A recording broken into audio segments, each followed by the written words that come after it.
to introduce you, Linda. Linda is a really great friend of mine. She is an amazingly inspiring woman. She's a Yoga Alliance chartered senior yoga teacher, and she's a women's wellbeing coach and a pelvic health specialist. And she's been making huge moves in women's health for a long time now. She's got a lot of exciting stuff to tell you about, and really, really great information about menopause, peri-menopause, pelvic floor, hormones, and all those really, really important things that we don't have enough information or access to information about. So I'm really excited for this session, and I'm going to hand over to you, Queen.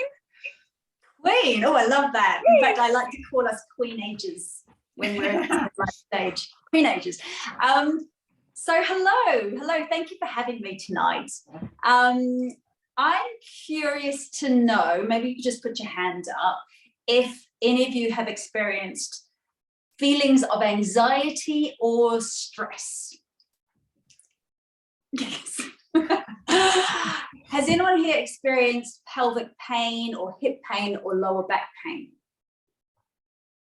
Most of you. Okay, fantastic. Has anyone experienced that situation when you're chatting, you're in full flow of conversation, and then you're sort of like, oh, Pam, hi, come and meet my best friend? Yes. And it's gone, like there's nothing there, that memory loss or brain fog. Has anyone experienced the stuff that feels foggy in there? Amazing. Well, I just want you to know that you are not alone. 100% of women in the world will go through menopause. The average age is 51 across the board. And about 80% of women, so to be honest, most women will experience some form of discombobulating symptoms during the 10 to 15 years prior to that point of actual menopause, when we go through the peri-menopause. And so that's what I wanted to talk to you about tonight in particular, as well as my passion, which is pelvic floor, getting as functional as you can with the pelvic floor, especially in this midlife period, because so much can change. In fact, it's quite a sobering fact when you learn that most women will go into nursing homes because of incontinence issues, and almost all women stay in nursing homes because of incontinence issues. In 2020, incontinence pads outsold baby nappies for the first time. And the thing is that although a lot of these pelvic floor dysfunctions are quite common, they are not physiologically normal, and there's just so much that we can be doing to avoid being a statistic. And literally, it is one of those situations where knowledge is power, and the research is absolutely, straight and fast, that women who are empowered with knowledge on how to look after their pelvic floors end up doing about 3/4 better than those who, when I say 3/4, 3 out of 4 women will find a significant improvement when they know how to look after their pelvic floor. So that's such a huge statistic that it's actually really, really important to get this information as early as possible and start doing something about it. So are you interested in learning about perimenopause and your pelvic floor? Yes. Fabulous. I feel like our eyebrows might be raising while you're talking, because we're like lifting our pelvic floor. So my name is Stephens, and as Anna said, I am a women's wellbeing specialist, yoga teacher and coach. I started my journey 17 years ago now, when I started having my babies, and had an emergency cesarean followed by a vaginal birth 14 months later, and that smack into new motherhood, and the realization that my career before in advertising and television, and having my babies were premature, was like oil and water. And so I retrained as a yoga teacher when they were 1 and 2, and immediately started going into pre and postnatal yoga in particular. And I was very, very fortunate to start studying with some of the best people in the world in Sydney. And then 7 years later, none of my pregnancies were planned. They all just happened, despite being told when I was younger that I wouldn't be able to have children easily. I got pregnant again at 40. And this time I went into labor at 24 weeks, and I ended up being on bed rest for 4 months on my left side with my pelvis up and my heart down. At 31 weeks, so I'd been lying down at that stage for 7 weeks. Everything had atrophied. This is why I'm so passionate about what I do now. Everything had atrophied. And one day I stood up really quickly to go to the loo. So I was only going to the loo. Literally the only reason I'd get up is go to the loo, and once a week I'd have a very quick shower, and that was it. I stood up quickly and my pubic bone completely split apart, and it was horrific. It was horrific. And so by the rest of the pregnancy I was bound, and I was having a chiropractor come and adjust me every day. But I birthed with that condition, which is a stupid thing to do. And it meant that afterwards I couldn't walk at all. And I was determined to not have surgery.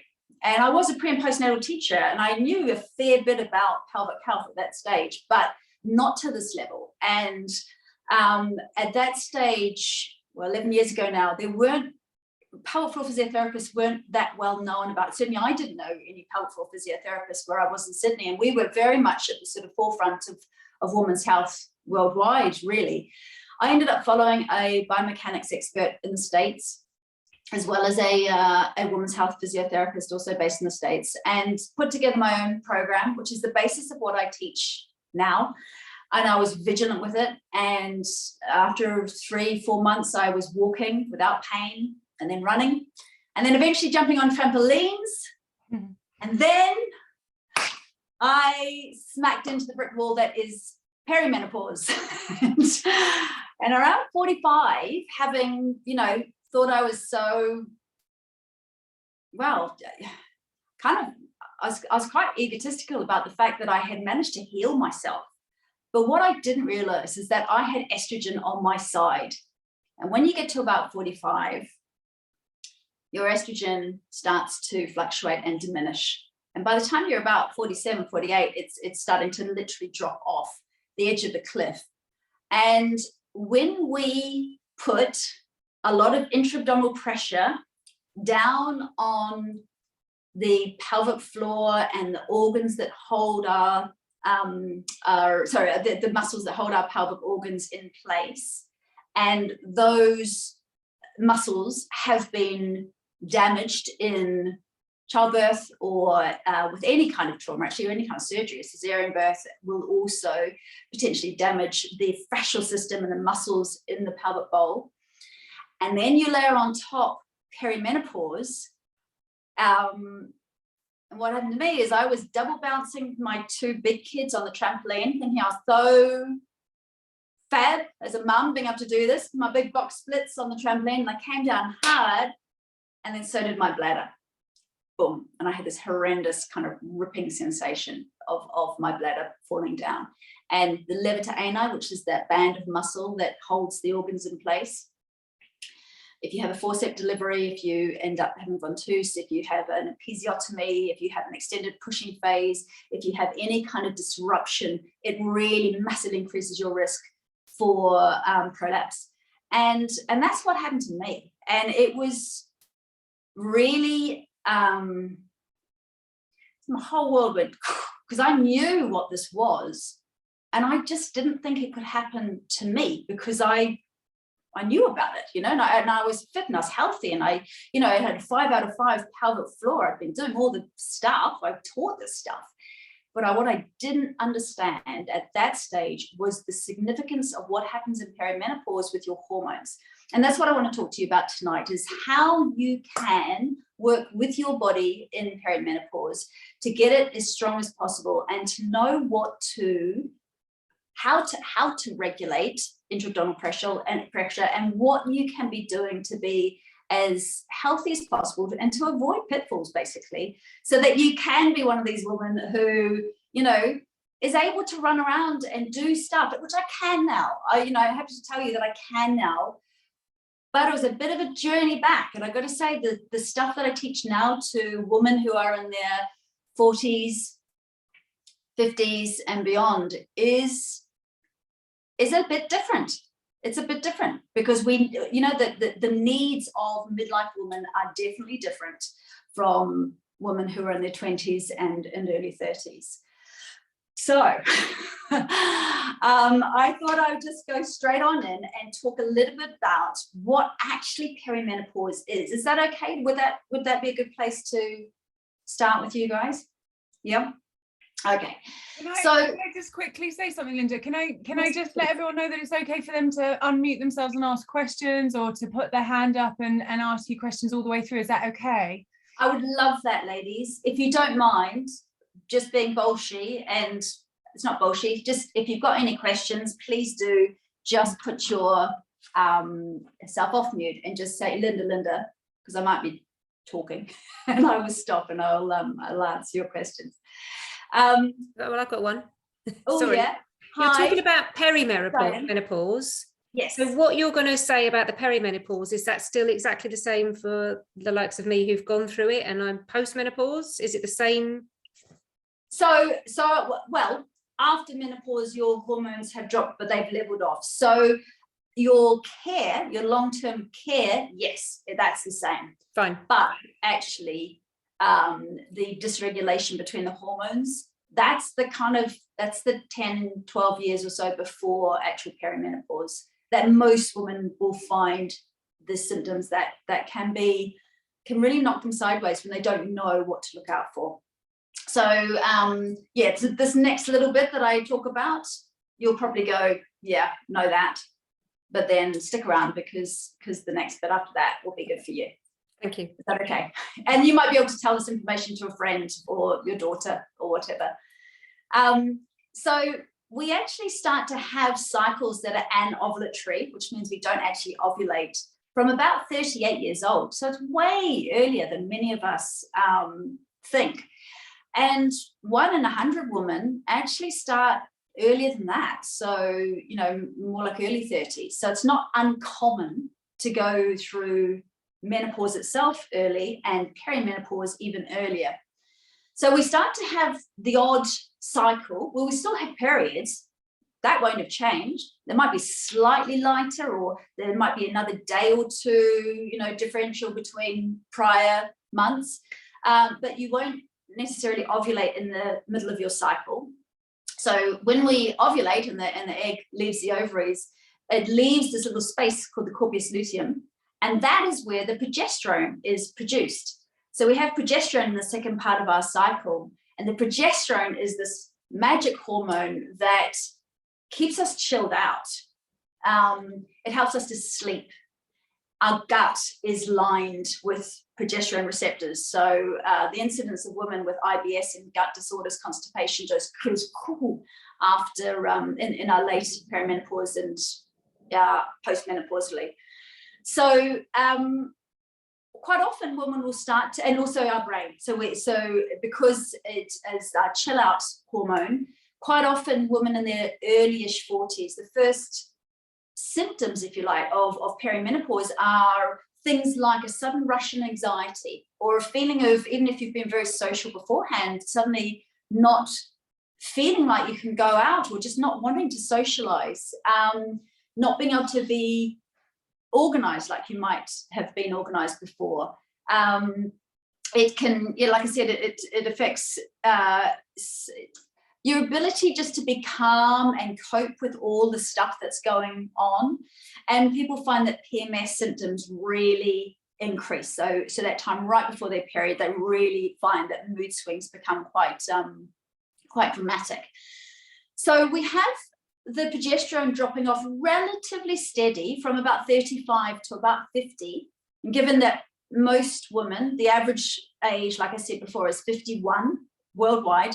So from about 35 to about 50, about 70% of that progesterone is stopping being produced by the ovaries. Our adrenal system and our brain also produces progesterone. and in much smaller quantities. And then at about roughly, I'm talking about the top of the bell curve here, at roughly 45, 44, 45, around that stage, that's the top of the bell curve, women will start to have their estrogen doing this and then slowly dropping off, only by about 35%, between 35 and 50. So half of the loss of progesterone. But what happens is the ovaries are going, one more baby, one more baby, one more baby. So we get these spikes in estrogen, and then it drops, spikes in estrogen. So although it's dropping overall, we get these big spikes. And it's actually the differential between the progesterone going down and the spikes of the estrogen that cause most of the symptoms, which are what sends people to the GP saying, I've got really sore breasts, they're really lumpy, or my joints are really sore. Maybe I've got fibromyalgia, can't remember anything, brain fog, I keep crying all the time. Suddenly I'm leaking. My pelvic floor just isn't doing what it used to do. My gut issues, maybe I've got Crohn's, what's going on here? So all these different symptoms start to show up, especially when you're having these spikes in estrogen, and we have these sort of relative estrogen dominance during perimenopause. So have any of you experienced things in the sort of midlife that you're like, I thought that I was depressed, or I had anxiety issues, or anything that you have now thought that, yeah? Dawn? Yeah, Anna? So it's... I'm just going to say mine was, I couldn't drive in the rain because it might rain. And then if it got dark, and that was about 3 years. Somebody who's travelled the world couldn't do it.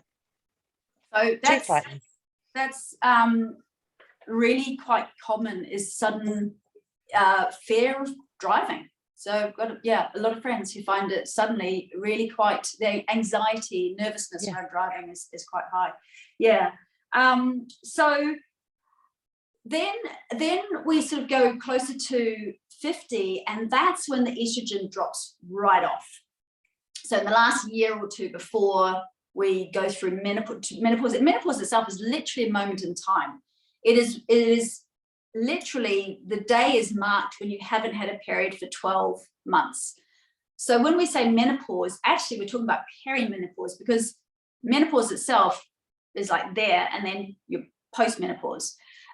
So in the last year or two, so around 48, 49, 50, that's when women start to really experience a lot more, much more of the estrogen orientated issues.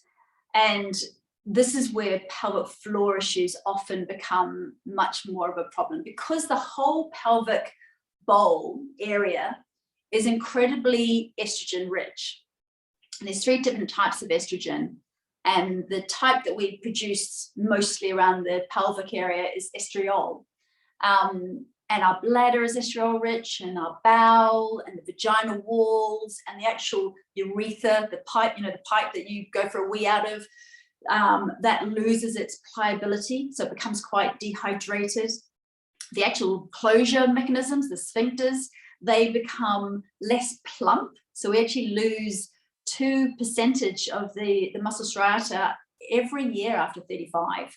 So that's why it's so important to be doing work that is bulking up those muscles. So it's like, when we just lose muscle tone anywhere else in the body, well, exactly the same down there. So yeah, this is the interesting bit, when people start going, yes, it's aging, but a lot of it is also the hormones that have dropped down, that have gone. And once we pass menopause itself, both the progesterone and the estrogen are lower, but they're relatively even. So women often find that their symptoms have kind of settled down a little bit. Would you say that? I don't know, sorry, Diane, I don't know if you found that. Did you find that after menopause that you felt a bit more on an even keel? I cheated, and I have estrogel, so I'm kind of too scared to ever come off it. So I can't really answer your question because I do HRT. Okay, but that's not cheating in my book. No, it wasn't in mine. No. It worked overnight. I was a different person the next day, kind of instantly. So if it's interesting to you, I will talk very briefly about HRT. I know it's not everybody's bag, but would that be okay if I just spend a moment on HRT? Because, you know, I've got to say, as a yoga teacher and somebody who's all about, you know, doing things naturally, etc., when I was 47, I'm 50 now, and was going to the doctor, I went to the doctor 8 times in 2 years with all these different symptoms. I mean, honestly, it's like everything was falling apart, and I knew it was cyclical. Like, I knew it was to do with my hormones, and I knew I was in perimenopause. It's just that every single time I went, I was told, no, you're too young for menopause. No, there are no classes tests we can do. Take antidepressants. Because I'd be like, because no one was listening to me. And eventually, actually, I kept having these dizzy spells. I was going through a very, very stressful period. And like many of us ladies, I really did equate busyness to worthiness. And I was very much, you know, operating as a little man in a skirt, basically. And I was juggling all of the balls, and I was trying to do all the things. They call us the panini generation for a reason. And, you know, it's like we are sandwiched in between all of these things needing our attention. And I had gone through a very, very stressful thing going on in the family, and was pushing through, working really hard. And then this dizziness turned into a massive vertigo attack. And I had a vertigo attack that went on all night, and then eventually had a breakdown. And it was literally like the plug just being pulled out of the socket.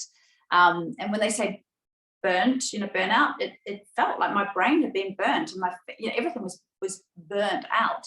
So, and now I know that that's incredibly common. A lot of women have this, and this is one of the symptoms of estrogen dominance and progesterone being very low. So I finally eventually did go and see a menopause specialist, and that is when I went and started doing this third age, another postgrad diploma in third age health, and then all about modern body identical HRT. So most of you would have heard of bioidentical HRT, and you can get that on the internet, etc.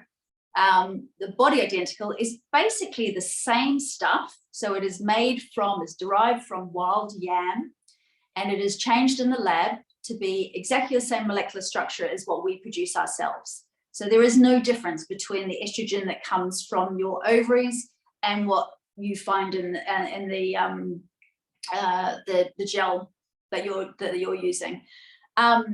And so once I got my head around that it wasn't, you know, the big pharmaceuticals trying to push drugs on me, and that actually I would be replacing kind of like with like, and that is actually my hormones that were causing all of these symptoms, which are literally ruining my life at this stage, and that I needed to get myself back on an even keel before I could then start to implement the really dramatic and very significant and very important lifestyle changes that I have done, and I keep to this day. Once I understood that, and I had also understood that the old style HRT, Premarin in particular, which was derived from horses' urine, so fine for horses, but not necessarily for human beings, that is a synthetic version of, so it's a progestogen instead of a progesterone. And the 2002 study that was done that was the reason behind everybody coming off HRT back 20 years ago has now been completely discredited. And the reason being is that the average age of the woman in that study was 63. So almost everybody in the study had already gone through menopause. So their hormones had already dropped right down, very, very low. And then they were put on very high doses, so way higher than anything that anyone would put on these days, very high doses of this synthetic estrogen. estrogen and progestogen, which is again synthetic, and it has got a slight increased risk of blood clots and breast cancer. Less than if you have a drink a night, and less than, you know, extra weight, etc. So still minuscule risks, but that is where the risks were. And because they've found that estrogen is something that helps our skin grow, our hair grow, it's responsible for collagen production, bone production, heart health, like I said, pelvic health. So when you are giving somebody who is already in that high risk age group for, if they have got cancer cells, they have got sort of the blueprint for the cancer cells. When you give women very high levels of estrogen at that age, then those cells are going to express earlier than they might. And because these women were being monitored the whole time, they found that some of these women did have an expression of expression of the cancer.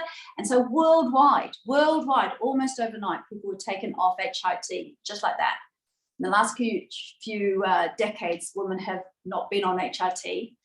And it's really been down to the Me Too movement, and then some really significant GPs here in the UK who have suffered themselves and have then realized that there is a systemic, there is just such a lot of misinformation around modern HRT.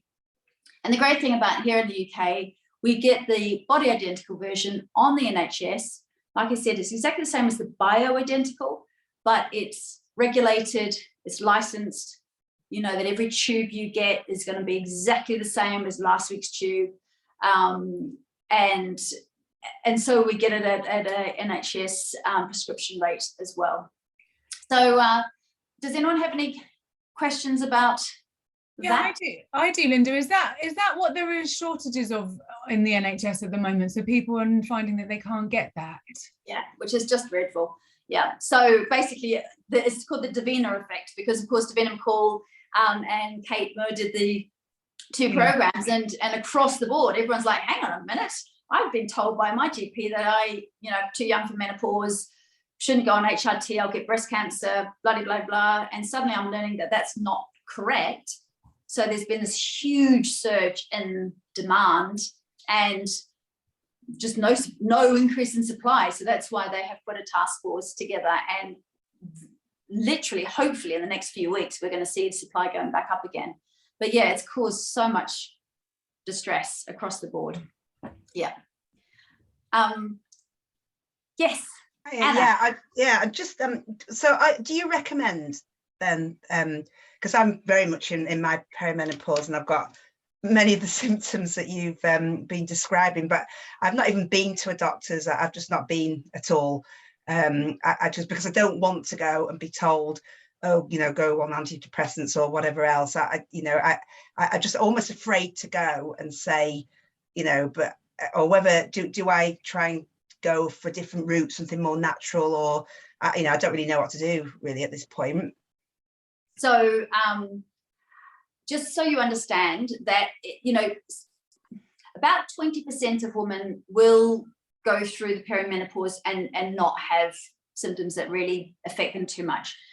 But 80% will. In fact, there's a recent study here in the UK, and 9 out of 10 women said that their perimenopausal symptoms really affected their work. And the main things were anxiety, memory loss, and what was the other thing?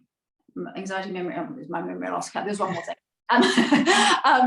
And yes, you can take red clover and ashwagandha, and yes, I will talk in a minute about, you know, the lifestyle changes, like getting your nutrition right. And I know you guys are fantastic on that front.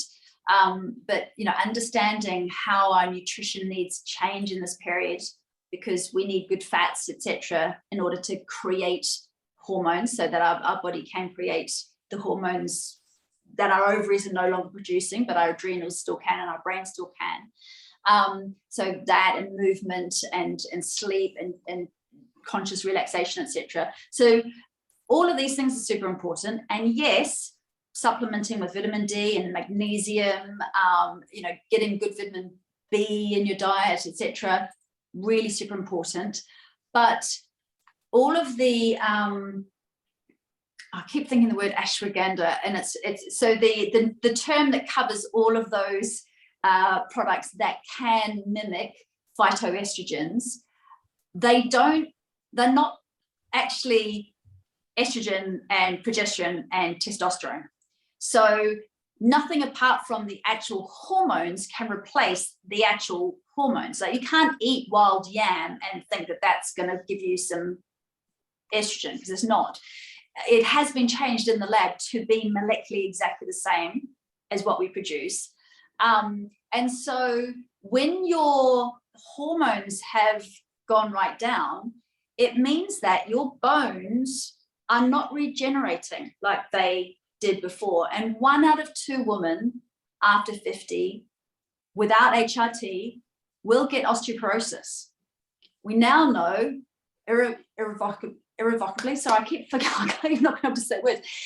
We now know that yes, there is a scientific correlation between Alzheimer's and dementia and a lack of estrogen. We know that now. It is, and the scary thing is, it's only been in the last couple of years that they've even thought it were, you know, worthy to do brain scans and studies on female brains, as opposed to assuming that we've got pretty much the same, but we're just smaller than men, which is just insane. So in answer to your question, yes, in my opinion, and it is just an opinion, if you're feeling like you're not yourself, if you're feeling like you've got no energy, you're tired all the time, you're moody, you just don't feel yourself, and you know what I mean, if you're experiencing symptoms and you're just like, I'm not me, who am I, like, I've got no vavum anymore, then it can be life-changing to get your progesterone first of all. So like I said, the beginning part of our perimenopause,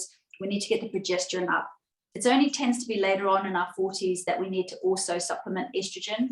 And it's often a mistake if you're in your early part of your journey to give you estrogen then, because estrogen's already relatively high. So what you don't want to be doing is going boom up here with the estrogen while your progesterone's down there.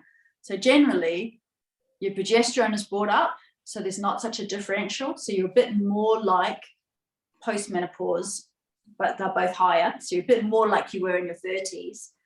And then as that estrogen starts to drop, you bring the estrogen up as well. So by 47, 48, 49, 50, you would be using both.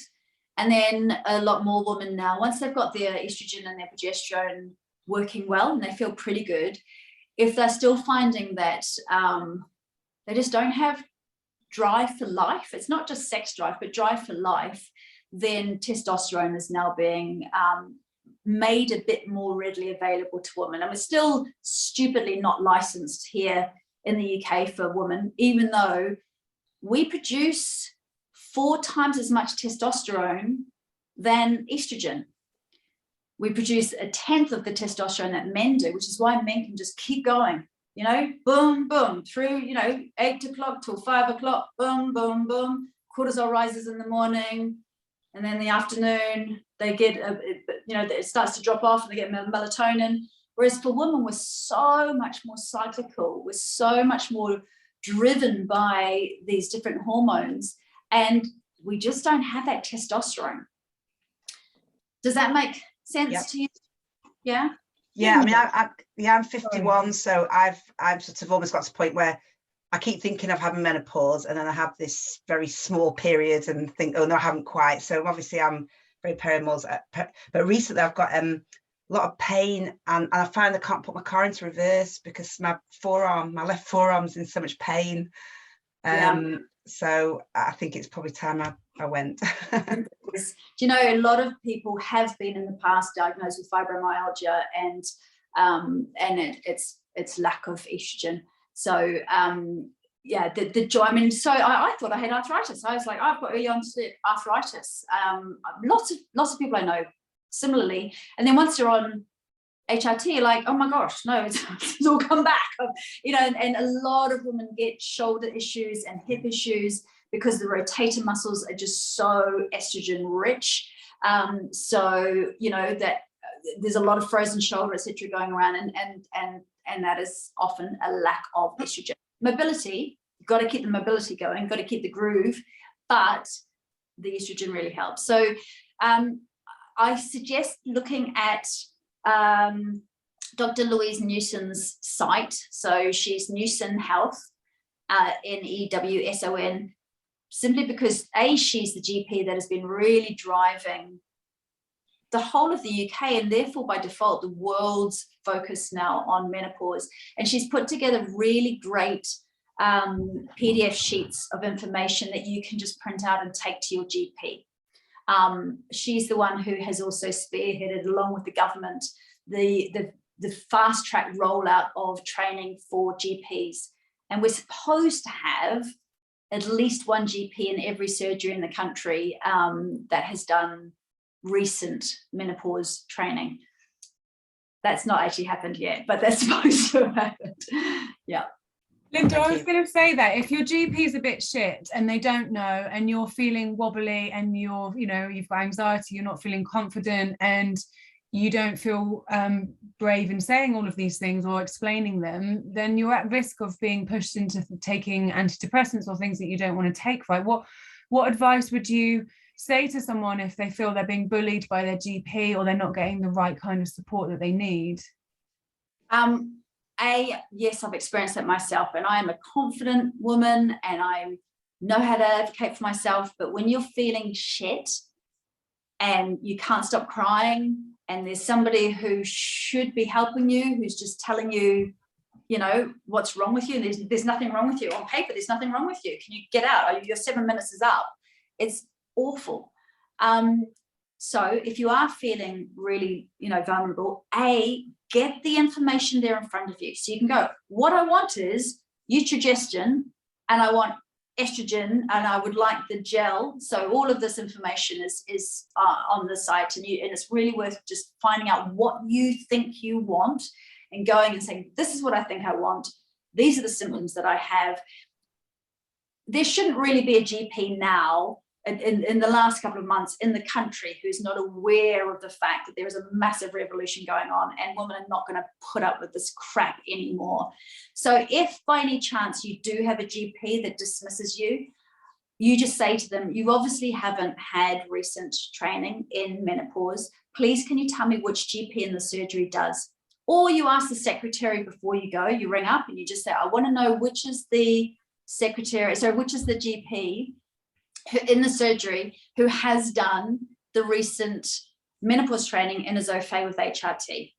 And you might have to write to the surgery and change GPs. I had to do that. And Heidi is just saying Dr. Newson has also created an app called Balance, and you can put your symptoms, print them off, and take it to the GP to have an informed conversation, which is really cool as well.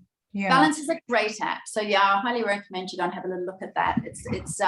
She's done a lot of great stuff. She's got a good team behind her. There's a lot of really passionate doctors. And now, luckily we are riding on this, the wave of change. And it's awful that it has to be up to us. But I do think that once you're feeling better and stronger, then it's really important to start talking to your girlfriends and saying, you don't have to feel like this. There is a way. And I also want to caveat that not everybody can take HRT, and not everybody wants to take HRT. And if you're not actually feeling terrible, if you're not actually feeling like you need to do something in order to get yourself back again, then lifestyle adaptations can be, for some women, enough. And that's really important. I think I can't stress enough how things like our livers don't process alcohol like they used to. And I know you guys have been on, you probably know this already, but our livers will always prioritize detoxifying excess estrogen before toxins like alcohol. And that's why for most women in midlife, even a glass or two, you have a shocking hangover afterwards and just really regret it. Does anyone know what I'm talking about? Yeah. And it is like if you end up having excess estrogen, that's when you start to get, you know, the tummy tire, and that visceral fat is the sort of the dangerous fat. And that comes from when your liver can't process properly. So things like just acknowledging the fact that for this period of time in your life, alcohol, you know, not saying never by any means, but it can't be a crux. We need to be able to fill up the bucket and feel good about ourselves and eat really well and stay really hydrated, prioritize sleep, because sleep becomes something that it's such a regenerator. And in order for our adrenal system to be able to produce the hormones that the adrenals could, they need to be well rested. If you were constantly exhausted and wired on coffee and doing all of the things, then they are pumping out cortisol and adrenaline, and they are not producing progesterone or estrogen. Does that make sense as well? Linda, can I just ask a question? Yeah. About 4 years ago, due to heavy periods, I was fitted with the coil, mirror coil, and I understood that to have a HRT benefit to it as well. I'm not sure, because it was 4 years ago before I was interested really in all of this. And I have all of those symptoms that we've discussed this evening. So do you think that decreases with time, or was there any HRT in it? Or so the HRT in the coil is a progestogen, so it's a synthetic, and it's very low dose and it's localized. So the progesterone that is taken as an oral capsule, and it's micronized, so it means that it's been crushed up, so it's really small, and it then bypasses the liver. So the Utrogestin that is taken, it's called, the brand is Utrogestin, but it is progesterone, and that does the job of the progesterone in all the other parts of our body, whereas the coil will only look after your uterus, right, and will reduce the thickening of the lining of the womb. So it won't help with the anxiety, with the skin itchiness, with right, the, you know, all of the brain fog issues, the gut issues, that kind of stuff. Whereas replacing your, and that's the thing that I think a lot of people don't recognize is really important, that these sex hormones literally drive like 400 different pathways in our bodies and brains. The female brain is incredibly estrogen rich, whereas the male brain is very testosterone rich.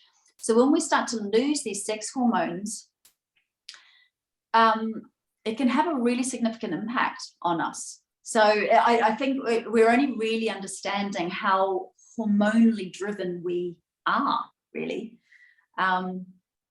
Yeah, so it might be that you want to take progesterone as well as having the coil for contraception. If you don't need it for contraception anymore, then maybe you look at just replacing the hormones and maybe having it removed if that's an option.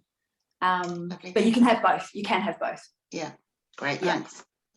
Can I ask a question, please? Yes, please. Sorry, I can't see your name. Jane. Jane, hi. Just a quick question. I can't have HRT because I had breast cancer, and he said it was fed off estrogen. Yep. So should I be worried that like about my bones and stuff? Because obviously I try to avoid anything to do with estrogen. So I was basically not given any information when I finished my breast cancer treatment. They just said basically just go and get on with it. No help whatsoever. Just you can't have HRT. So I'm 10 into menopause now anyway, so. Say that again, you've gone through menopause now, you're post-menopause. Yeah, I went straight into menopause a year after my treatment, yes, doing my treatments and stuff. So, and then went straight into peri-menopause and then menopause and blah, blah, blah and stuff. But I was just a bit alarmed when you said about the bones and stuff then, because I think probably I'd need to move a bit more, but I am feeling a little bit like achy in my bones and stuff. Just started running, jogging again, and I can feel it in my knees and stuff. And you just go, oh, I'm getting old and stuff. But obviously, is there anything that can be done for that, or anybody do I need to speak to somebody about it? Because obviously I don't want to ignore it and then find out I've got bones breaking everywhere. So I definitely go and find a specialist. So maybe not your regular GP, but a specialist in your area, or go to a menopause clinic. So on the NHS, you can go to a menopause clinic. They do have a massive waiting list, sadly, at the moment. But if you can afford to pay for a private consultation, I've got Bupa through work, so you might be able to do it through work. Yeah. Then I would, because there are an awful lot of women who have had breast cancer, and if they're not having current treatment, then they can use the topical estrogen, which goes through the skin. So it's not the old style synthetic estrogen, which did have a slight increased risk of breast cancer. The topical estrogen doesn't. And so if you're not having current treatment, it's different if you are having current treatment. If you're not, though, for many women, it is an option. And the other thing to know about is the vaginal and vulva estrogen. So that kind of brings me on to pelvic floor health. Quite nicely, nice little segue here. Problem. Well, anyway, I had to have it. I had to have it stretched because my wee was only like sort of trickling out. It wasn't coming out properly, but it's gone back to where it was now. Do it again. So you had it sounds like a lot of tension there, which is not surprising from what you've gone through.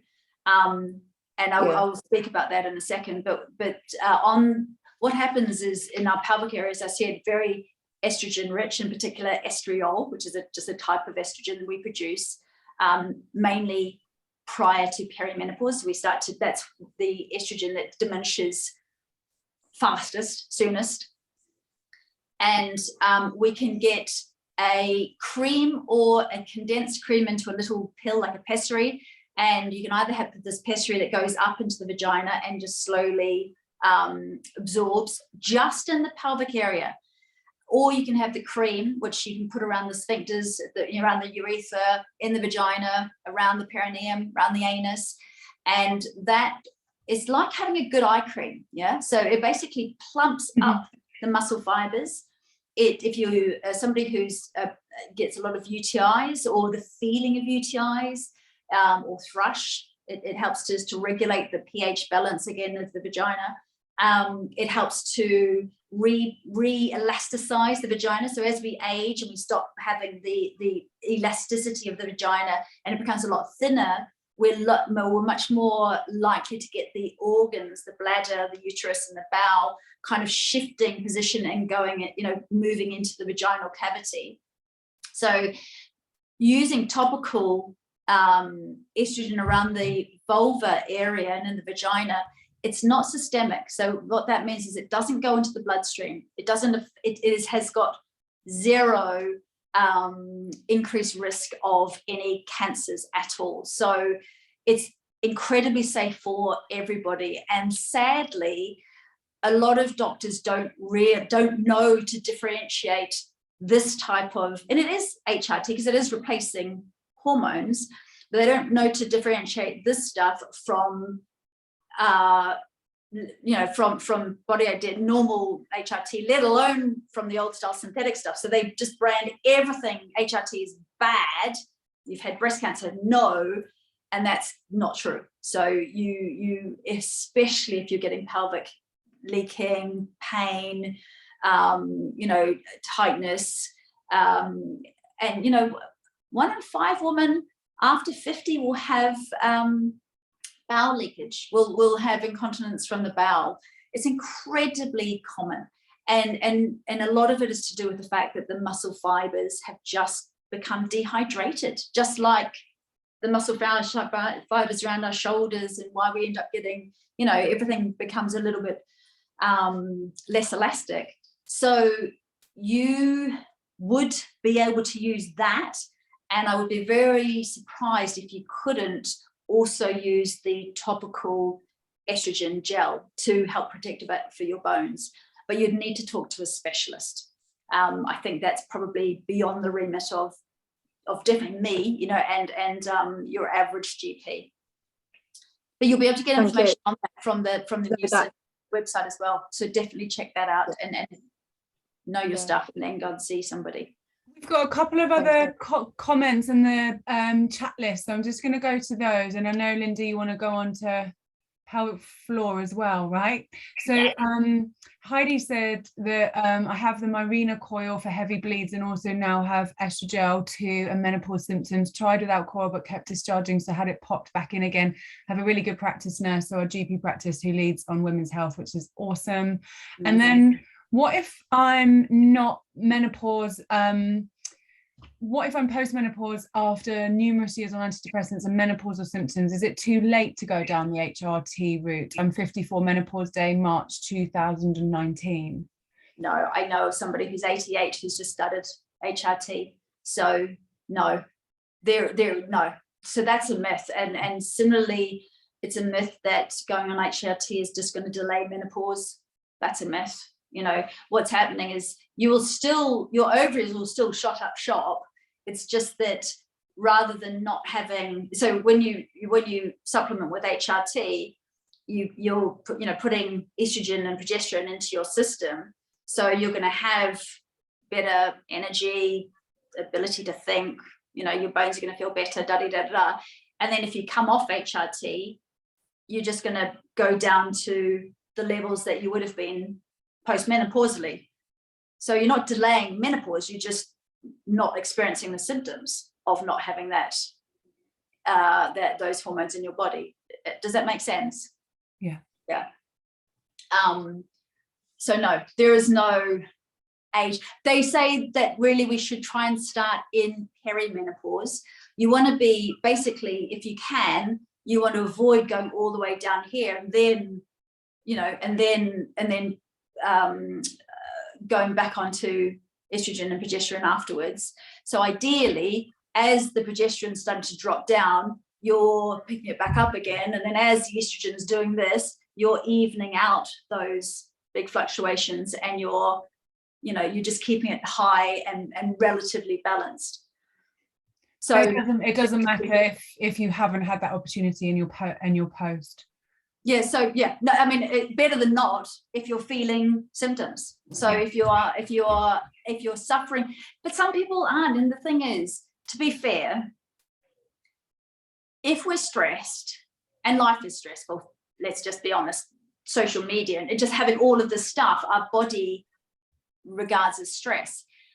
One thing I will say about exercise, a lot of women in midlife will go, oh, I'm getting a bit, putting on weight around my tummy, I should run. And actually, if you're quite busy and there's a lot going on, you're feeling quite overwhelmed and tired anyway, really the last thing you want to be doing is laying on something that your body and brain will interpret as another stress. So if exercise or movement doesn't leave you feeling energized and good and full of life, then what it's doing is it's making the adrenals, well, you might feel good for an hour and then you're knackered, you're so tired. If that's happening, what's going on is your adrenals are pushing out that cortisol to get you through that HIIT class, and then you're crashing and you're not producing the progesterone and the estrogen, and that's when you'll end up having insulin spikes, putting on weight, feeling worse than before. So really, it's in midlife, it is more about adrenal care and doing things that lubricate the joints. Yes, get the heart rate up, but then bring the heart rate right down again. So classes where you're moving between something which is energizing for a few minutes, and then taking you right down into something that is calming, taking you into that parasympathetic nervous system, and then back up to sympathetic nervous system, and then back down again. That's ideal. Doing guided meditations and things that are going to take you out of this state and bring you down to this state, calm state. That's when your hormones are going to work naturally a lot better.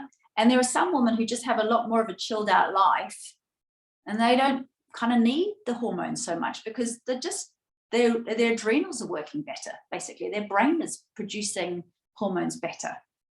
Does that make sense as well? Yeah. So one more question before you go on to pelvic floor. So how do we know how long to take HRT for? As long as you feel like you need it. So you know, I think after you've gone through menopause, a lot of women will start to diminish the amount that they use. So they'll bring it right down to it, so that they're still topping up their hormones. They're still getting a bit of hormones, especially if they're working and looking after grandchildren, or, you know, still relatively busy. They're not just kind of tending the garden, you know, the vegetable patch, and that's it. They will find that having some hormones is really helpful, and just keeps them being able to be active in life. But they might not need as much to keep that dysregulation more settled. But a lot of women say they're going to keep using it forever. You know, I think I'm going to, I think, you know, I think I'm going to just see, basically, but I think I'll use it until I don't feel like I need to. And then I'll probably come down. And then if I feel dreadful, if I stop being able to think straight, I'll probably stay on it. But there's definitely not, like, in the olden days, you say, oh, you can only be on it for 5 years and then you've got to come off. Well, that's just simply not true anymore. The research does not, it shows the opposite, that it's completely fine to stay on as long as you feel okay. Cool. Any other questions there? Wonderful. Okay, so pelvic floor. this is the bit that I like to talk about, because there's so much we can do to keep continent, basically. But it's really important that we understand that there is a bit of a spectrum when it comes to pelvic floor dysfunctions, and it's because we have these two ends of the spectrum. One being hypotonia, which is when there's just kind of, you know, laxicity. And if you've been doing a lot of lifting weights, if you've had a pregnancy and you've got that a lot of intra-abdominal pressure, if you've been doing a lot of high impact exercise, then often the pelvic floor muscles can just be weak, basically. At the other end of the spectrum, we've got hypertonia. And so, Jane, that sounds like what you were describing, when the muscle is just tight, everything is tight. And this can often be a result of any kind of pelvic trauma, and it can be emotional trauma as well as physical trauma. A lot of birth injuries come under this category. If you've had an episiotomy, literally the scar tissue there can cause adhesions and cause the fascia around the organs to kind of pull towards that scar, and that can cause tension patterns. Golly, you know, yeah, it's any kind of surgery can really lead us down to that tension pattern. And also just sitting too much. The way we sit, the way we stand, having our pelvis, you know, the whole sucking and tucking thing to try and make yourself look a bit skinnier. And, you know, we're all brought up, suck and tuck and stick your chest out kind of thing. And all of that destabilizes our core and causes those pelvic muscles, which should be kind of nice and lengthened like a trampoline, causes them to be scrunched and tight and dehydrated. And we end up not having this good relationship between our diaphragm and our pelvic floor, which is the diaphragm as well. And they are the top and the bottom of our core. So when you've got pelvic floor muscles that are tight and scrunched, and especially if you're standing with rounded shoulders or you're lifting your rib cage up, then we lose that relationship and we lose the ability to have this kind of sumping action between these two diaphragms with every single breath, basically. We should be having this wonderful vascular flow that goes from the lungs, you know, from the diaphragm, pulling in our breath, and our pelvic floor should kind of receive that breath.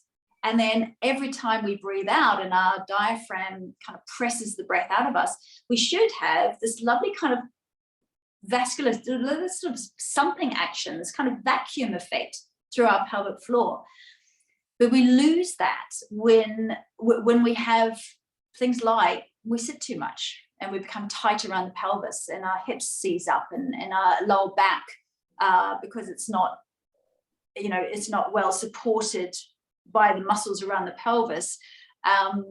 Everything can seize up. So we have this hypertonia and hypotonia, and most women, to be fair, have a bit of both.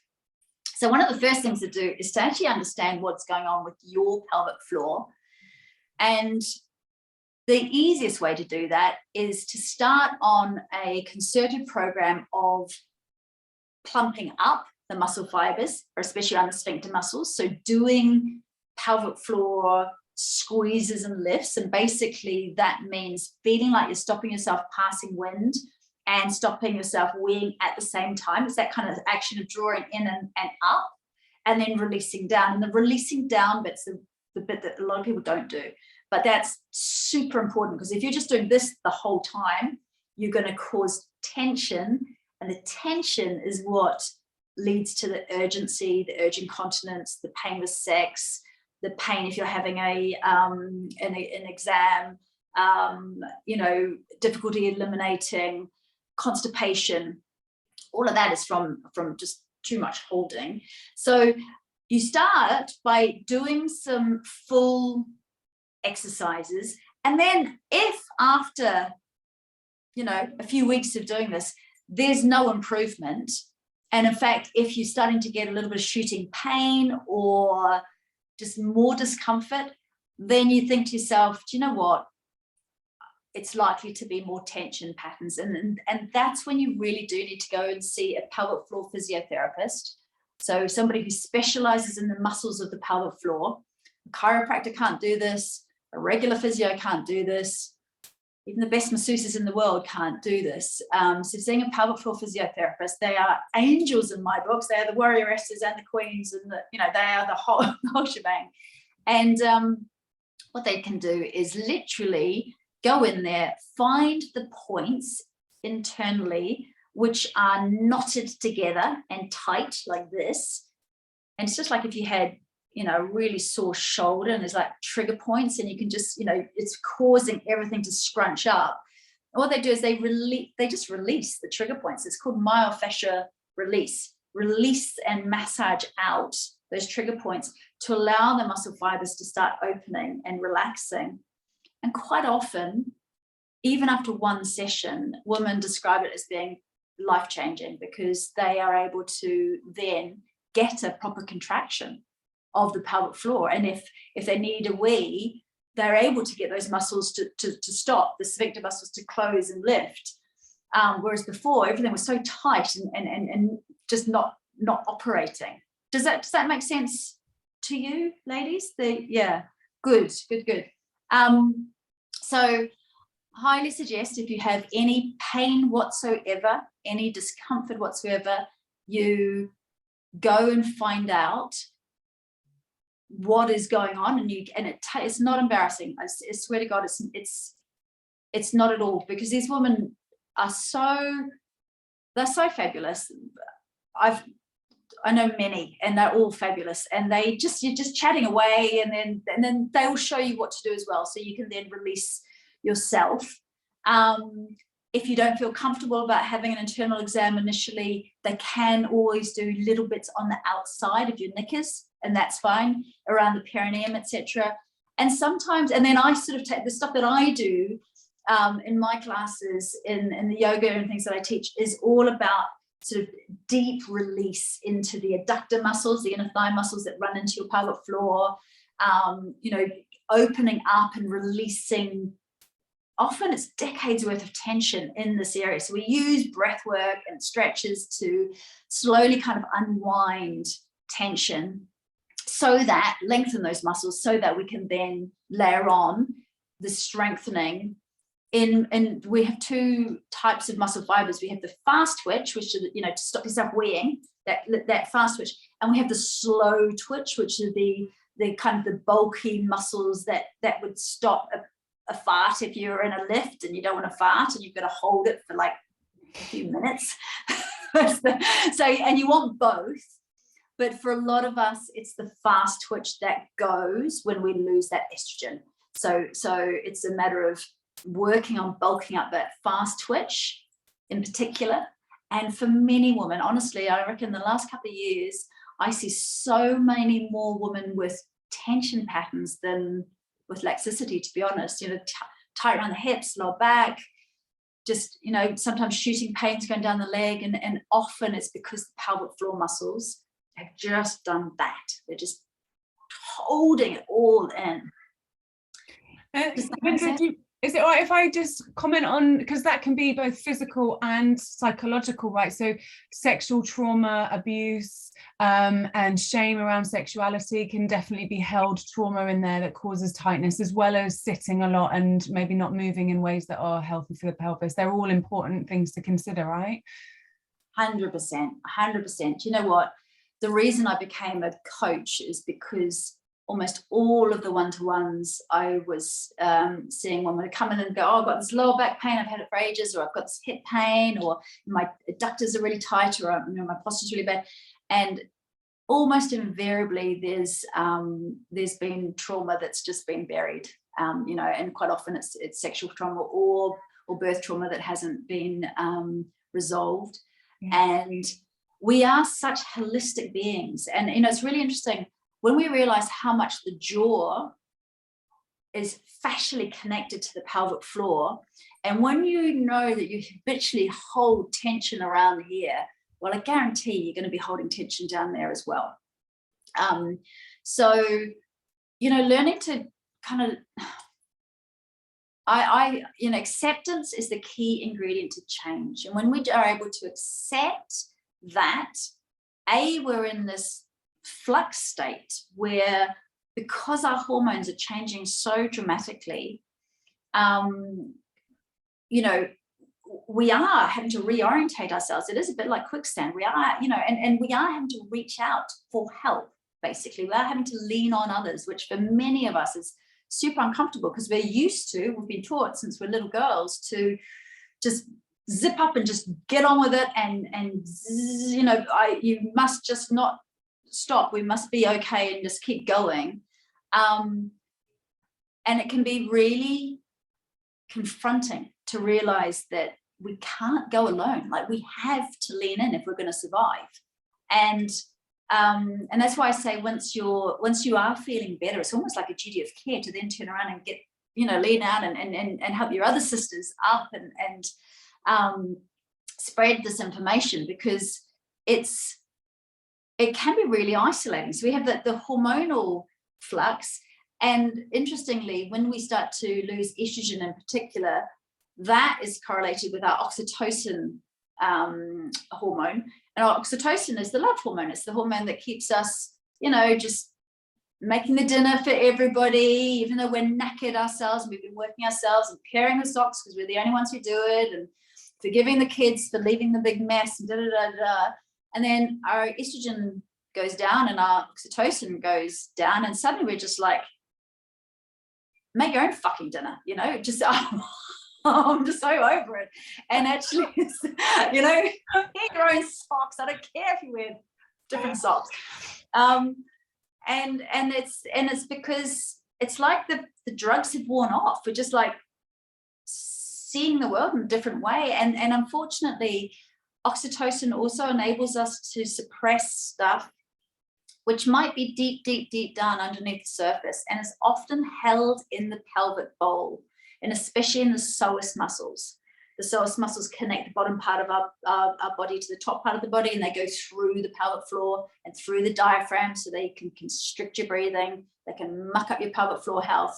And those muscles hold all of the old stuff, all of the stuff that's buried. And so when we lose our estrogen in midlife, and we start to lose that oxytocin, which has allowed us to go, la, la, la, la, la, everything's fine. And yes, I don't mind doing everything for everybody else all the time. We lose that. Suddenly, all of this old stuff comes up. And, you know, it's certainly the case for me. And I've talked to so many ladies where they're like, oh my God, you know, this came slamming in. And so I went and had some counseling, and then this, and then what? While I was down there, the universe is like, and we might as well just throw this as well. So know if that is the case for you, it's not just you, and partially it's your hormones, and that there is so much that can be done. That's the thing. I think that's the message of hope, and that actually it is entirely possible to change your posture, to change your breathing, to change your central nervous system and your access to that parasympathetic nervous system, to down train your pelvic floor muscles so they can start to unwind and let go of stuff. And over time, just to, rebirth into somebody who's feeling balanced, feeling more themselves. Does that make sense as well, ladies? Couple of comments coming through. Jacqueline says, this really sounds like me, pain down the leg, discomfort when trying the pelvic floor exercises. And Beverly says, would this be like feeling of apathy? So is that when you say apathy, is that? I think in terms of when oxytocin is no longer placating feelings, but apathy, but also rage and anger. Beverly, I think probably Linda would say like that's your progesterone, your estrogen. Okay, so apathy is the progesterone, right? Yeah, it's the estrogen and progesterone, and it is the testosterone actually, which is kind of like the icing on the cake, which gives us back our drive and our focus. And if we think about the fact that this world is designed by men for men, essentially, and designed for the male testosterone enabled body and brain. So we're trying to operate in this completely different system in this sort of patriarchal setup. And it's no wonder that we're like, there's a lovely description of if you had two hair dryers, one from America and then one from the UK, and one's 120 volts and one's 240 volts, and you took these two perfectly good hair dryers, but you took the 240 volt one and you plugged it into the 120 volt socket, or vice versa, then you're going to fuse out the hairdryer. It's not going to work. And it doesn't mean that there's anything wrong with the hairdryer. It just means that the power going through it isn't right for that particular hairdryer. And we're trying to operate this extraordinarily beautiful symphony of hormones in this female body, and we're trying to plug it into the wrong socket, basically. So when we can start going, do you know what? I value myself enough now, and I think this is the powerful thing about midlife, because we do start to lose the oxytocin. So we do start going, busy does not equal worthy anymore. I do not need to people please constantly in order to validate myself. And we start to realize that actually what we bring to the table is incredibly important. The caring and the cooperation and the ability to see all these different things going on around us. The world needs, as I'm sure Anna has talked about, the world needs the qualities that we as I'm not just saying woman, but the female energy can bring to the table. And I think that in itself can be, when we start to just go, actually my voice is valid and important and healing, and I've got so much wisdom, decades of wisdom that I can bring to the table, and I won't be fobbed off anymore.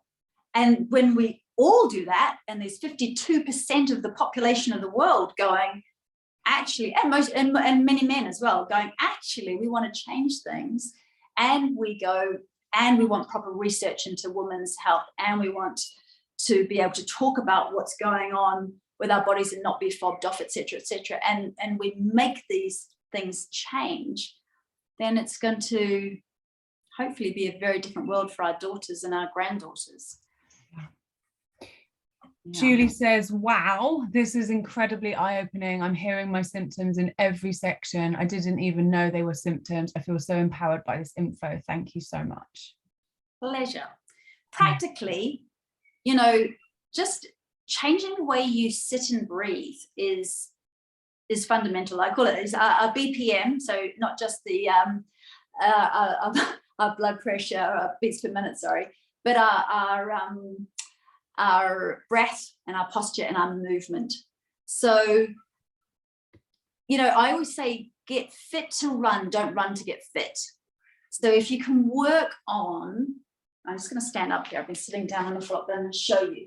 If you can work on your bum muscles, we want to have a behind behind us, not tucked under. We want to get rid of this whole nonsense of sucking and tucking, because basically that completely, like I said, dysregulates the pelvic floor, the undercarriage. We want to be able to stand so that we're not either lifting the ribs and then destabilizing the central core here and taking away that diaphragm and pelvic diaphragm relationship, or rounding the shoulders, kind of trying to hide things, and then head poking, because this is like a Christmas turkey. This is like 8 to 10 pounds of weight. And when all of that is forward of the front line, all of that weight is just pulling on neck and shoulders. And literally that constriction of the diaphragm stops this good oxygen flow. It creates a feeling of anxiety. As soon as we get into that spiral, we're going to be pushing our adrenals to make that cortisol and not the progesterone. So the way you stand affects how your body produces the hormones. So if we can just start to stand in alignment and do the work to strengthen the upper back muscles so your shoulders do stick in the sockets, and open these chest muscles so that you're not rounded. Do the work so your buttocks are strong enough, so if you're coming up from sit to stand, you're able to drive up, or when you're walking and running, you're not quad dominant, but your glutes are doing their job. These guys, the glutes stabilize the whole of the pelvis. So if they have atrophied and they've dropped away, our pelvic, our tailbone and our sitting bones, I'll show you on my pelvic floor here. There's our pelvic floor. It's like a diamond shape. It attaches to your pubic bone, tailbone, and your sitting bones, the bones underneath your bum. Yeah. And when we're all tucked under, when we're sort of trying to make ourselves look skinny like that, what happens is your tailbone and your sitting bones scrunch towards your pubic bone. The whole area does that, gets completely scrunched. And instead of having a slightly anterior tilt on our pelvis, so that we've got this nice lumbar curve, which is what we need to have, that supports our bowel and our uterus and then our bladder. If we're all tucked and sucked, we go into this posterior tilt and we lose that important lumbar curve. And then the organs, which should be nicely sort of supporting each other, and they all kind of tuck into each other like so. And then just like my arm and my hand here, every organ then has its pipes going outwards, and they're on almost like a 90-degree angle. But if we're all sucking and tucking, the whole pelvis does that, and suddenly you've got the weight of your organs going straight down onto a pelvic floor that's not a nice trampoline, but it's all like a scrunched up, weakened, slack hammock, you know. And so we're much more likely to get prolapse, etc. So if you are then running on top of postural issues, stiffness, tightness, you know, tuckiness, I just made up that word, and then you are putting lots of intra-abdominal pressure down, boom, boom, boom, boom, and you don't have the ability to hold that intra-abdominal pressure, because it's about 20 pounds of weight of our guts, intestines and organs and all the blood that pushes down. If we don't have that ability for those muscles to strengthen, then we are literally pushing organs down into the weakest point, which is where the vagina is. That's the opening. Or the bladder, the detrusor muscles of the bladder, they get all agitated with all this pressure downwards, or all this scrunched upness. They get agitated when the brain is told by the detrusor muscles that this is happening. Then the sphincter muscle opens up. So they work together, you see. So part of holistic health is sorting out your posture, being able to breathe here into your intercostal muscles and your diaphragm. Most of our lung capacity is in the lower lobes of our back, which is why all the COVID patients will put on their front so they can breathe into the back of their lungs. And people are breathing up here.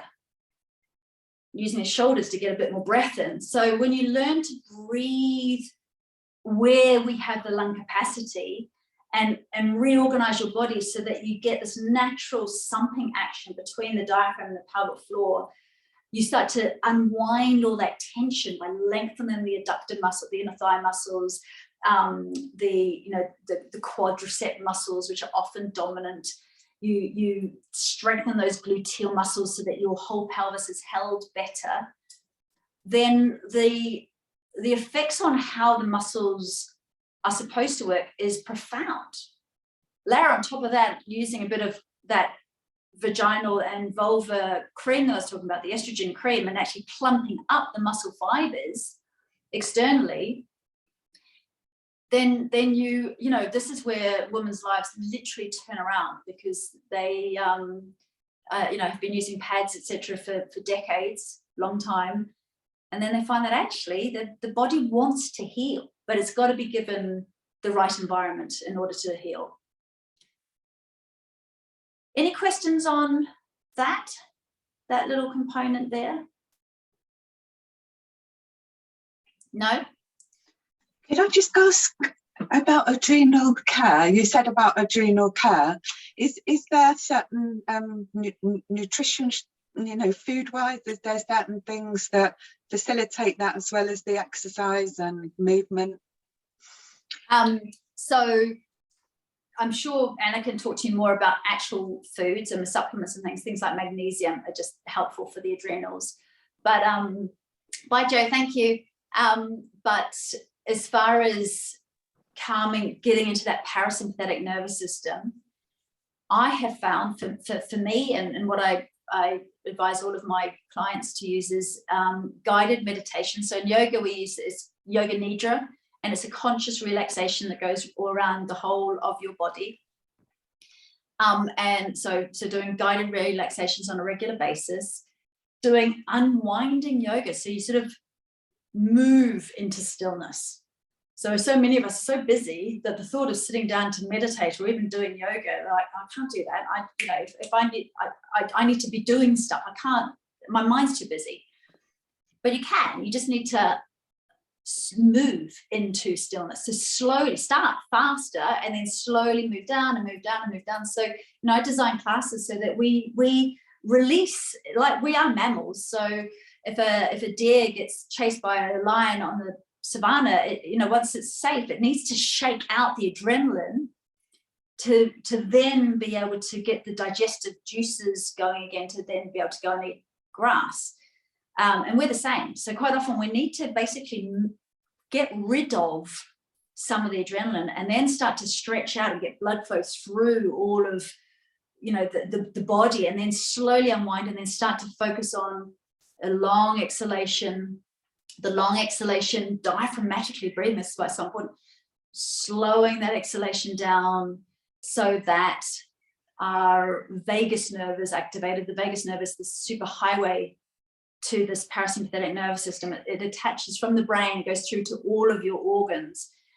And so if you're chest breathing, the vagus nerve doesn't get activated at all. But as soon as we start to lengthen that exhalation, and that's why yoga is so great with the buzzy bee breath and alternate nostril breathing, and just doing postures that accentuate the exhalation.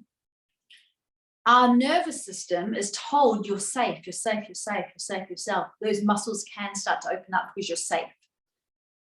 But if you're breathing here and then going, but I got to stretch, your body's you're not safe to stretch. You're not safe. You're constantly in this state. So it's like I said, it's a holistic way, and adrenal calming is all about using methods to basically tell your body that it's safe to breathe. And the breath is our number one de-stressor. That's the way we will calm everything down. That's really helpful, thank you.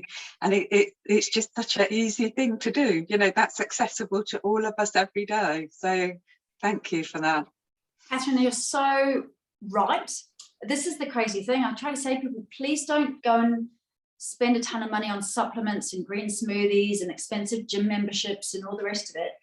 if you're not looking at sleep, you know, getting off, I know we're late now, but getting off screens and winding down and prioritizing that, and prioritizing sleep over having a, you know, chocolate and a glass of wine and stuff. If you're not prioritizing hydration, good nutrition that's going to support our hormone production, you know, that's so important. And then movement. It doesn't need to be exercise, but it's movement, and it's stuff that your body enjoys, and our body loves circular movement. As females, we are meant to kind of be fluid. So if we're going, I just need to run because I've been told that will be the best thing to lose weight, but we're not enjoying it, or we're just going boom, boom, boom, boom, boom onto this pelvic floor, which is like scrunched and not working, then, you know, we're out of balance of what and who we truly are. Yeah, so you've hit the nail on the head. It doesn't need to be hard. Get the foundations right, get those right, and then maybe have a bit of HRT that can help as well. And then all of the other stuff, that's when we can start to shine. You know, that's when we can start to really be who we want to be in the world. But we can't do that if we're exhausted, if we're in pain, you know, if we're tight. I don't think. Yeah. So pelvic floor wise, I do, just for all of you, do know that it's entirely possible to get continence back and to stay out of nursing homes because of incontinence. But it does mean looking after your pelvic floor a daily habit, like when we brush our teeth. So I teach to more sort of, once students have learned to lengthen pelvic floor muscles, they have learned how to properly contract and release, then I layer in things like hyperpressives, which is a way to really vacuum those organs upwards. And I combine that kind of thing with taking the pelvis up above the heart so that we can use gravity as well, and then layer in a bit of those Kegels. So I start to use much more advanced techniques to really start to sometimes reverse the effects of age and, you know, of lack of hormones and trauma to the pelvic floor. We can do an awful lot to stave off needing surgery, and for some people they will need surgery, but you also need to be doing stuff beforehand and afterwards. It's not like you can just go and have surgery and then be like, well, I should be fine now. It doesn't work like that at all.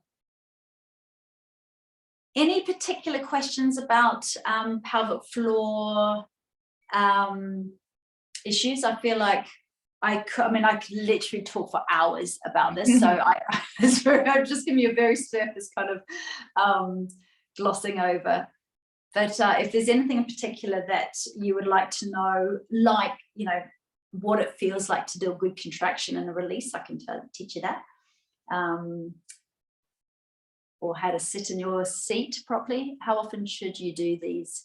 So, you know, if daily, you can, when you finish going to the loo, if you can make sure that you are in a squatting position. So do all of you guys have squatty potties or something that you put your feet up on? Do you know what? Just so you know, we are designed, anatomically designed to squat, to eliminate. So when we're in this position, our pipes are going straight down. Whereas if we are, hang on, let's share here. If we're in this position,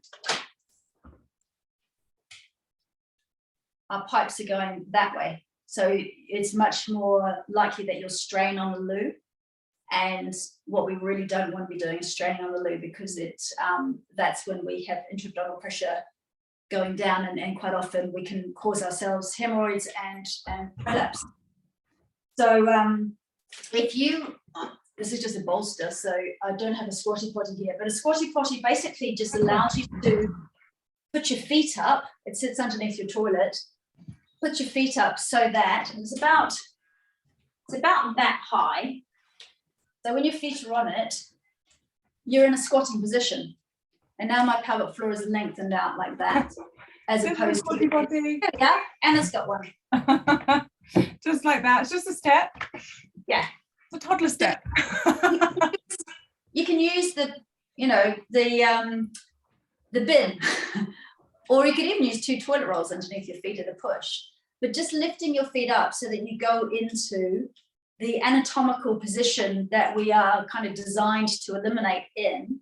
This opens up the pelvic floor. So you've gone to the loo, then you want to, make sure you're not doing this while you're weeing, because that can end up holding urine and can lead to you to having more prevalent UTIs. So go to the loo and then stay here. And then what you want to do is focus on, or lead up to focusing first on the front around the urethra. And you just kind of squeeze and lift as if it's a hose pipe. And you're just kind of pinching the hose pipe to close it and then lift it up and then release it and measure the hose pipe's opening. So it's like you're stopping yourself weeing and you're lifting and then releasing down.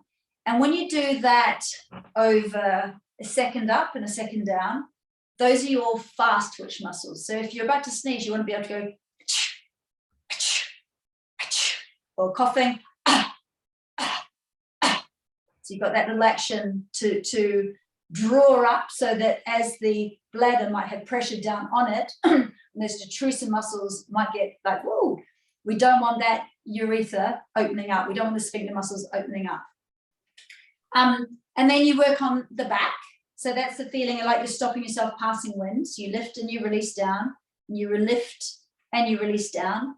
And then you try and do both at the same time. So it goes towards the vagina. So almost if you had a tampon and the tampon was dropped down too low, it's the feeling of using your vaginal muscles to kind of lift the tampon up.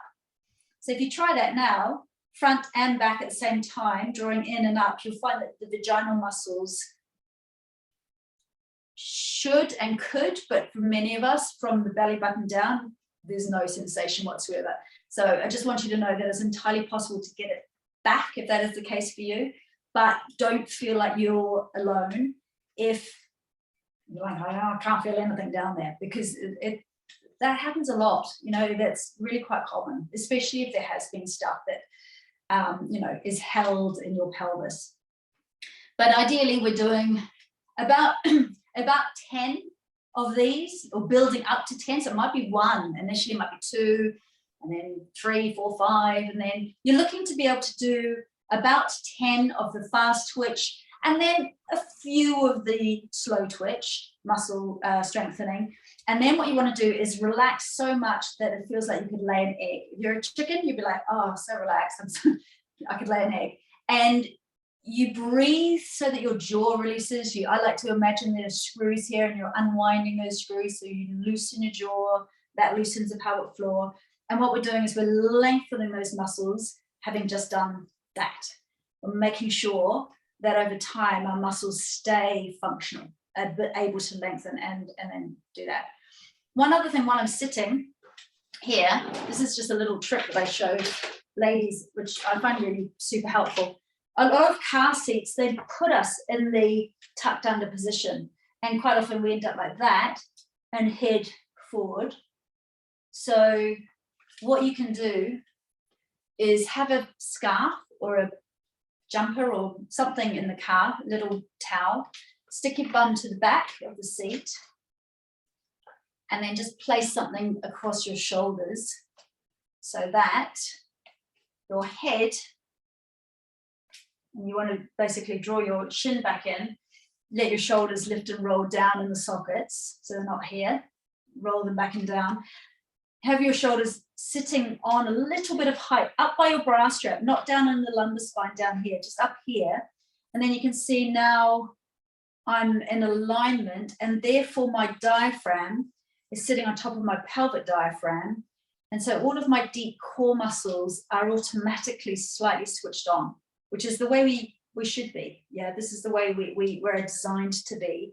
And so every time you breathe, you're getting this sort of sumping action, like I said before, from your diaphragm through to your pelvic floor.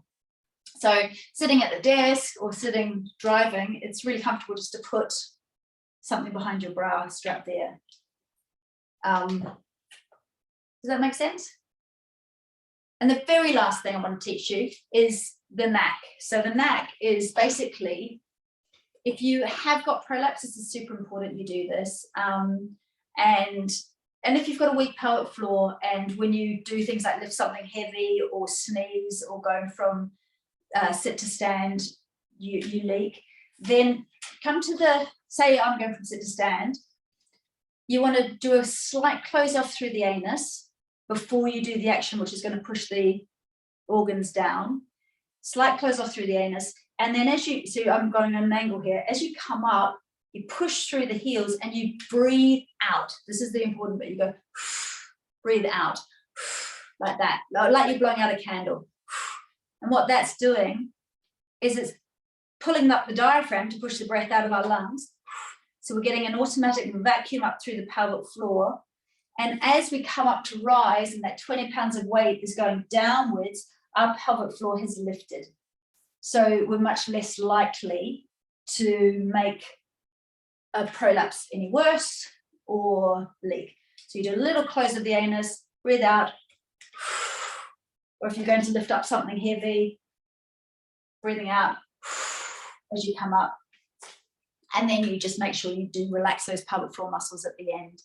So that's one of those things that if you've got any elderly relatives, teach them that, because quite often older ladies, you know, they have got pelvic floor issues, and just being able to know that they can control their pelvic floor as they go from sit to stand, know about that estrogen cream to put on the vulva and in the vagina to plump up those sphincter muscles again, can be really life-changing, can be really helpful. Can I ask a question?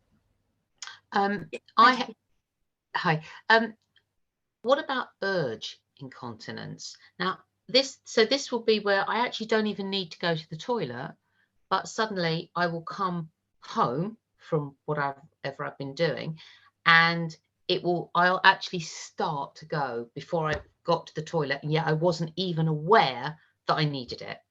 That is hell. It's such a pain, and I get that, because I get urge incontinence as well. And it just shows you how unbelievably strong the brain connection and habits have on our body. So this is when your bladder has taken over control and you need to reestablish who's the boss. So when often we have done this whole grown up with, oh, just do a wee before I leave the house. Yeah, everyone who needs the wee, everyone go for a wee first before we leave the house. And so our brain over time associates the front door of our house with going to the toilet. And so as soon as we drive in, like you say, as soon as we drive in and that door is in sight, brain goes toilet.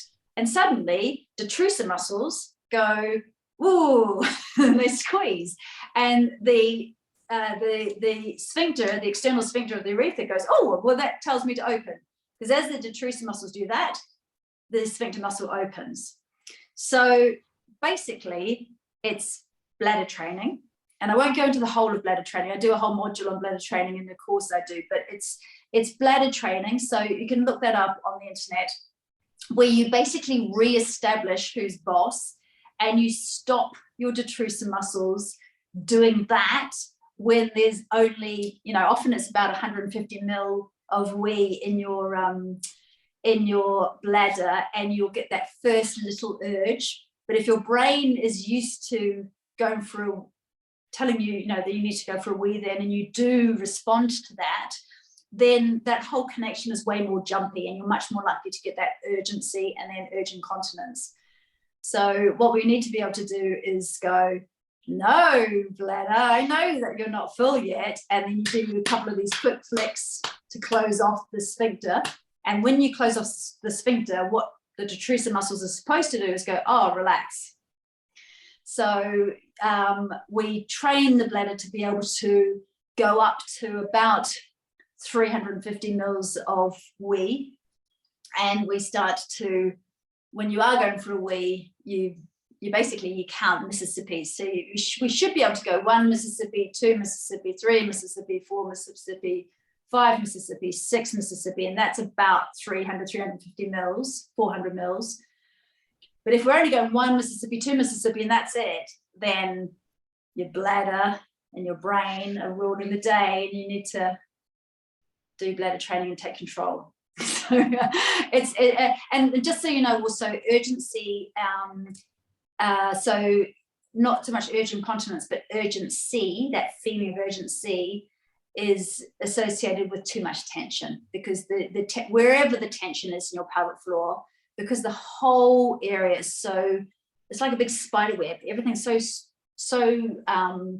fascially congested and squished in together, that if you had scar tissue on your perineum from an episiotomy, that pulling and tension can quite easily cause the detrusor muscles of the bladder to become a bit unstable.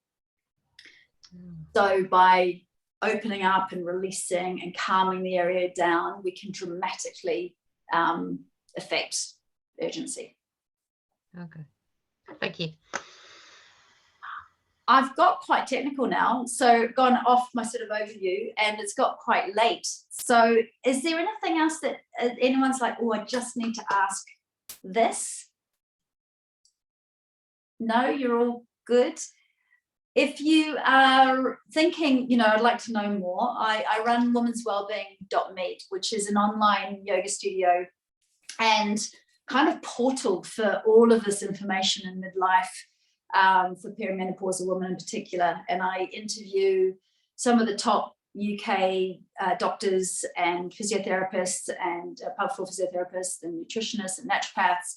And I run live classes from here, from my studio.